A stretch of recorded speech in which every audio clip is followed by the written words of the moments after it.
नामी, अभी जो आपने जो पूरा सेशन लिया उसमें बेसिकली नए और प्रमाण के ऊपर बेसिक फोकस था, मगर हमारे जो बेसिक प्रथा है इसमें खामणा को भी बहुत महत्व दिया जाता है।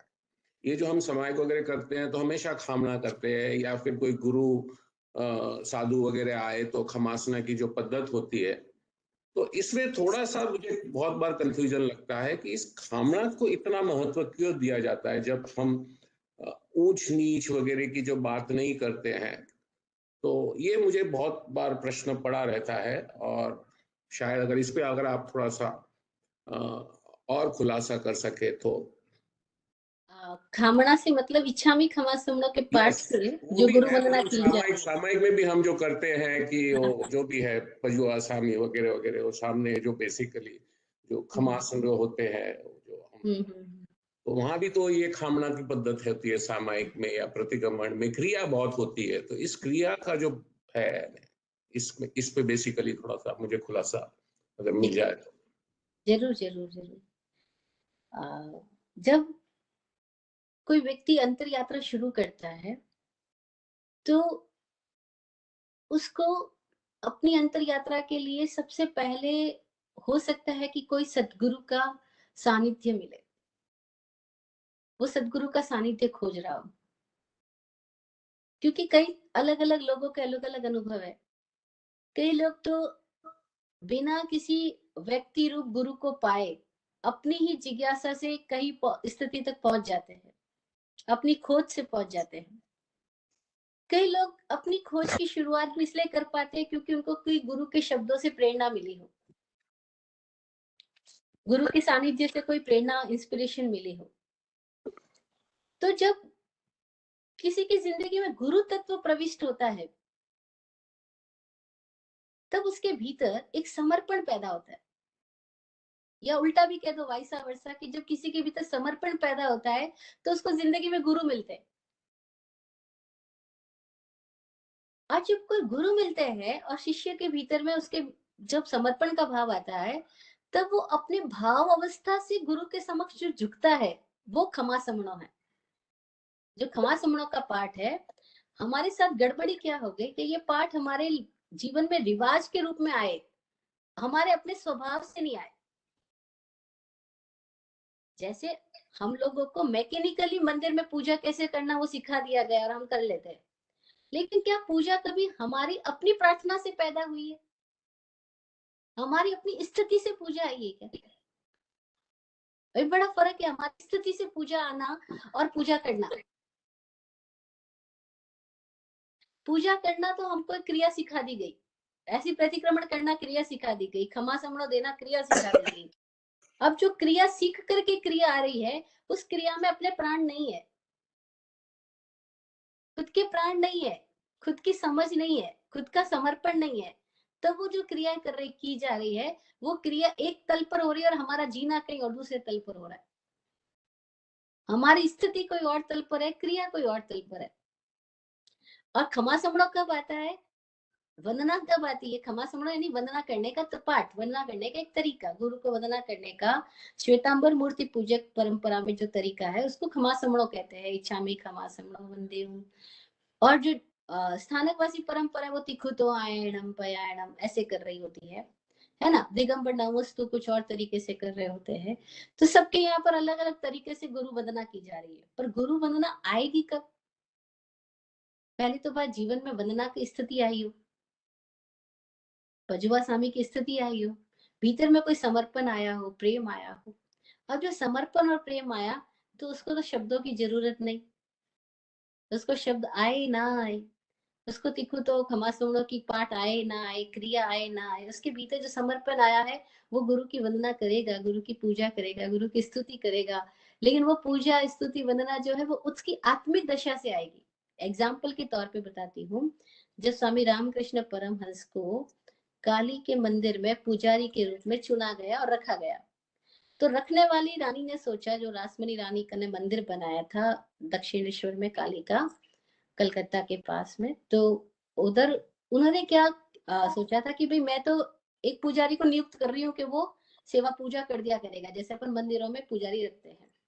लेकिन ये जो रामकृष्ण परमहंस है, अब इनके भीतर से जो पूजा आ रही है, वो पुजारी की पूजा की तरह नहीं आ रही कि वो धूप दीप टाइम पे कर लेगा।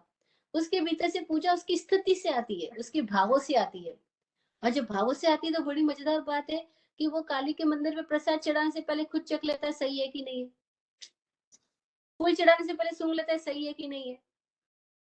अब लोग कह रहे पागल हुआ है कोई प्रसाद को चख करके, फिर तो वो प्रसाद ही कहाँ बचा, पहले ही तुमने चख लिया फिर मंदिर में चढ़ाया। वो कैसे कैसे चढ़ा दूं, पहले देखो तो सही मेरी माँ को सही चीज जा रही कि नहीं जा रही है। अब ये रिवाज से तो बिल्कुल विपरीत बात हो गई, है ना। तो लोगों ने शिकायत करी रानी को कि भाई आपने कैसे पुजारी को रख लिया है। रानी को भी गुस्सा आया, ऐसे तो पुजारी को नहीं करना चाहिए, पुजारी काम गड़बड़ कर रहा है। उसने जाके बात की, उसने कहा मैं क्या कर सकता हूँ, मैं अपनी माँ को ऐसे तो नहीं खिला सकता, माँ को ऐसी तो नहीं रख सकता, पहले मैं तो देखूंगा माँ को ठीक जा रहा है कि नहीं जा रहा। और फिर देखते हैं कि उसके भीतर पूजा शुरू होती है तो घंटों घंटों चलती है। उसकी स्थिति से पूजा आ रही है ना, वो करने के लिए थोड़ी कर रहा है कि 2 मिनट।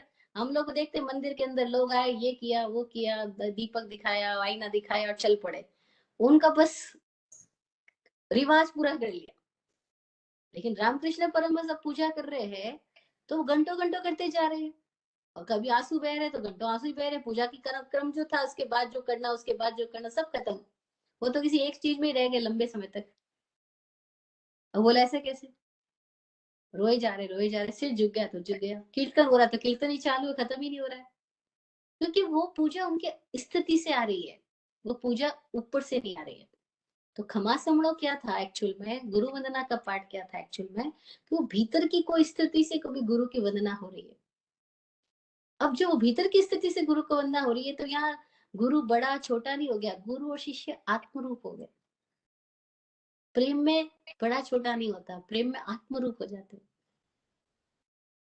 लेकिन हमारे साथ दिक्कत क्या है कि हमारे भीतर से तो प्रेम आया नहीं, हमारे भीतर से तो प्रणाम आया नहीं। हम घर घर जाते हैं, हम देखते हैं लोग हमको प्रणाम करते हैं, फिर अपने बच्चे को कहते हैं एक प्रणाम कर, चरणों में माथा झुका। बच्चा बोलता है क्यों झुकाऊं, नहीं झुका था, प्रणाम नहीं करता। माँ बाप कहते कैसे बच्चे हो गए देखो प्रणाम ही नहीं कर रहे। मैं कहती हूँ आप कह क्यों रहे हो प्रणाम करते, वो उसकी स्थिति से तो आ ही नहीं रहा। उसको तो लिए वो अजनबी लोग हैं जो घर में आए और आप प्रणाम करो, क्योंकि आपके भीतर में एक संस्कार डाला हुआ है कि आए घर में प्रणाम करो, अतिथि आए प्रणाम करो, बड़े लोग आए प्रणाम करो। उसके तो अंदर से नहीं आ रहा, हम क्यों उसको प्रणाम करने को बोल रहे हैं। ऐसे मंदिर में आप जाओगे, अपने बच्चे को कहोगे तू भी पूजा कर, उसके भीतर से तो पूजा आई नहीं, क्यों पूजा करे। एक मंदिर में हम गए, शांति गुरुदेव का मंदिर था, मैं सीधा अंदर चली गई, तो वो पीछे बाहर बैठी बहन जो अपने पूजा पाठ कर रही थी, माला वाला कर रही थी, जोर से चिल्लाई, अरे पूजा के कपड़े पहने कि नहीं पहने, आप मंदिर के अंदर कैसे चली गई। स्वामी जी भी साथ थे, स्वामी जी हंसे, बोले ये पूजा के कपड़े कैसे पहनेगी, पूजा तो मोटी होगी, ये तो अपने कपड़े पहन के आई, पूजा के थोड़ी कपड़े पहन के आई। और वो जो बाहर बैठी उसका ध्यान अपनी पूजा में नहीं, उसका ध्यान इस बात में कि जो अंदर जा रहा है पूजा के कपड़े पहन के आया कि नहीं आया। तो हम सब, हमारी क्षमा संभव अंदर से नहीं आ रहा है, इसीलिए सारी गड़बड़ है। प्रतिक्रमण के पाठ हम कर रहे हैं पर कर क्यों रहे हैं पता ही नहीं है, पाठों का मीनिंग क्या है नहीं पता है। इसलिए मैं कह रही प्रतिक्रमण का पाठ से संबंध नहीं है, प्रतिक्रमण का संबंध अपनी स्थिति से है कि मैं कहाँ अतिक्रमित हुआ वहां से लौटा, मैं कहाँ डिसऑर्डर हो गया, आउट ऑफ ऑर्डर हो गया, वहां से रीऑर्डर हो जाओ। हाँ मेरा ऑर्डर क्या है उसको आप पहचान सकते हो, खोज सकते हो, इसकी स्टडी कर सकते हो, इसकी अंडरस्टैंडिंग डेवलप कर सकते हो। तो जब मैं कह रही हूँ कोई बड़ा छोटा नहीं है, वो बात बिल्कुल सही है, लेकिन जब कोई गुरु मिल गया है उसके बाद में तो बड़ा छोटा तो खत्म, गुरु तो हमारे लिए ईश्वर हो गया, भगवान हो गया। वहां हम झुक गए, वो झुकना बाहर से नहीं आए, भीतर से आए। और जब भीतर से झुकना आता है तो खमा समणों का पाठ जिनके जब पैदा हुआ होगा उनके तो कभी भीतर से आया होगा, पर हमारे लिए तो आज वो एक पाठ हो गया, एक क्रिया हो गई, एक रिवाज हो गया। बस हम उस ट्रेडिशन को फॉलो कर रहे हैं कि महाराज जी के पास जाते तो उनको 3 बार इच्छा में खमा समनों के पाठ से वंदना करनी है, फिर उनको भोजन का निमंत्रण देना है, ये सब कुछ बातें हमारी खाली एक आदतन हो गई। इसलिए कितने लोग रात को अगर गुरु के पास जाते तो भूल ही जाते, रात को ही पाठ बोलते, वो कह देते हैं भात पानी का लाभ दे रही जो। अब वो क्यों बोल देते हैं भात, क्योंकि आदत तो पड़ी है ना उस क्रम के पाठ के साथ में आगे बोलने का, भात पानी का लाभ दिलाना। तो वो रात को बोल देंगे भात पानी का लाभ दिलाना, उनको पता है महाराज ना रात को आने वाले ना तुम लेने वाले, लेकिन वो आदतन बोल रहे हैं हम। हमारी वंदना हमारे अंदर से नहीं आ रही है, हमारी स्थिति से नहीं आ रही है। और जब तक हमारी स्थिति से वंदना ना आए, वो वंदना ही कहाँ हुई। जब तक हमारी स्थिति से प्रणाम नहीं आए, वो प्रणाम ही कहाँ हुआ। और क्या हम सजग हो सकते हैं कि हम ऐसा प्रणाम ही ना करें जो हमारी स्थिति से ना आता हो। अगर इतनी सजगता आ जाए कितना मजा आ जाए। मैं बुद्ध का एग्जाम्पल दे रही थी, उन्होंने मक्खी भी सजगता से उड़ाई, और हम तो प्रणाम भी बिना सजगता के कर रहे हैं, हम सारी क्रिया भी बिना सजगता के कर रहे हैं। वो हमारी स्थिति से नहीं आ रही है, इसीलिए सारी गड़बड़ हो रही है। और क्यों हो रही है? क्योंकि हमें अपनी स्थिति के साथ ईमानदार होकर जीना सिखाया ही नहीं गया। जैसे मैं माँ बाप को बोलती हूँ मत बोलो बच्चों को प्रणाम करो, मत बोलो बच्चों को यहाँ पे माथा झुकाओ, उनकी स्थिति से नहीं आ रहा, उनके भीतर अभी सवाल ही नहीं आया, उनके लिए वो गुरु नहीं है। तुमको लगता होगा ये तुम्हारे मास्टर है, तुम्हारे गुरु है, तुम्हारे महाराज साहब है, तुम्हारे कोई धार्मिक टीचर है, उनके लिए तो नहीं है ना। उनको क्यों जबरदस्ती करा रहे हैं? फिर लोग बोलते हैं संस्कार तो देने पड़ेंगे। अरे ये संस्कार नहीं दिए जा रहे हैं, ये रिवाज पकड़ाए जा रहे हैं। और हम हर ऐसी चीज को एक अच्छा नाम दे करके चलाते जाते हैं। रिवाज पकड़ाना संस्कार देना कहाँ है? संस्कार तो वो होगा जो उसके अपने भीतर की स्थिति में कोई आकार नया आया, कोई सुंदर आकार आया, उसका नाम संस्कार था। जिसके भीतर कोई सृजनात्मकता पैदा हुई, वो संस्कार था। लेकिन हमने संस्कार शब्द को भी गड़बड़ कर दिया। हमने बाहर से पकड़ाई जाने वाली चीजों को नाम संस्कार दे दिया, जबकि संस्कार तो वो है जो अपनी ऊर्जाओं के साथ हमने कुछ ऐसा किया कि हमारी ऊर्जाओं में एक सुंदर आकृति पैदा हो गई। जैसे रामकृष्ण के भीतर एक भक्ति आई, एक प्रेम आया, उस भक्ति और प्रेम से उसकी आंख में आंसू आए। अभी हम बोले हमारी भी आंख में आंसू आ जाए, कैसे आ सकते हैं? झूठे हो जाएंगे। मीरा के पास से नृत्य आया क्योंकि उसकी प्रेम ने उसके भीतर से नृत्य पैदा किया, उसकी वंदना उसके नृत्य से हो रही है। और हम सोचे हम जबरदस्ती डांस करके वंदना ले आएंगे तो गड़बड़ हो जाएगी, हम कोई औपचारिक मीरा नहीं बन सकते, आर्टिफिशियल मीरा नहीं हो सकती। तो ये जो खमा समणा का पाठ था, वो पाठ क्या था कि जब कोई शिष्य के भीतर वो भाव पैदा हुआ समर्पण का, सेवा का, पूजा का, तो उसके भीतर से शब्द निकला। तो उसके भीतर भाव पैदा हुआ कि गुरु आपके समक्ष में अपने आप को खोल के रख दो तो मैं खाली हो जाऊंगा, फ्री हो जाऊंगा। और तब उसने बोला कि जम किंची मृच्छाए मन दुखड़ाए वह दुखड़ाए काय दुखड़ाए, मैंने जो कुछ भी मन का अतिक्रमण किया, वचन का किया, काया का किया, मिथ्योपचार किया, उन सब की मैं आपके सामने ग्रह करता हूँ, प्रतिक्रमण करता हूँ, निरीक्षण करता हूँ। ये भाव कहाँ से आया? उसके भीतर कोई ऐसी स्थिति आई, उसको लगा ये गुरु है, इनके सामने मैं खुल के कह दूंगा, मैं फ्री हो जाऊंगा।